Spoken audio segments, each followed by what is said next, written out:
एक घर में सिर्फ एक फेज से आराम से काम चल जाता है, लेकिन फैक्ट्री और बड़े इंडस्ट्रियल प्लांट में 3 फेज की जरूरत क्यों पड़ती है? आज 3D में समझते हैं सिंगल फेज और 3 फेज के बीच असली अंतर। सिंगल फेज में सिर्फ एक एसी वेव होती है, यानी एक फेज और एक न्यूट्रल से पूरी सप्लाई दी जाती है। इसमें एक फेज, एक न्यूट्रल और एक अर्थ वायर होती है, और यही सिस्टम छोटे घरों, लाइट, फैन, टीवी और मोबाइल चार्जर जैसे उपकरणों के लिए बिल्कुल पर्याप्त होता है। लेकिन जैसे ही पावर की जरूरत पड़ती है, वहां 3 फेज सिस्टम काम आता है। 3 फेज में 3 अलग अलग एसी वेव होती हैं जो 120 डिग्री के अंतर से चलती हैं, और इन्हें आर, वाई और बी फेज कहा जाता है। इन तीनों फेज के साथ न्यूट्रल और अर्थ भी होती है, जिससे ज्यादा पावर को संतुलित तरीके से सप्लाई किया जा सकता है। 3 फेज सिस्टम भारी मोटर, लिफ्ट और इंडस्ट्रियल मशीनों को स्मूथ और लगातार पावर देता है, जिससे मोटर ज्यादा झटके के बिना चलती है। पावर आउटपुट की बात करें तो 3 फेज में पावर ज्यादा और स्थिर मिलती है, इसलिए बड़े लोड के लिए यही सिस्टम जरूरी होता है।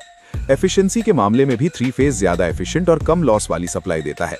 सिंगल फेज में अगर लोड ज्यादा हो जाए तो वोल्टेज ड्रॉप हो सकता है, लेकिन 3 फेज में लोड को तीनों फेज में बराबर बांटकर बैलेंस किया जा सकता है।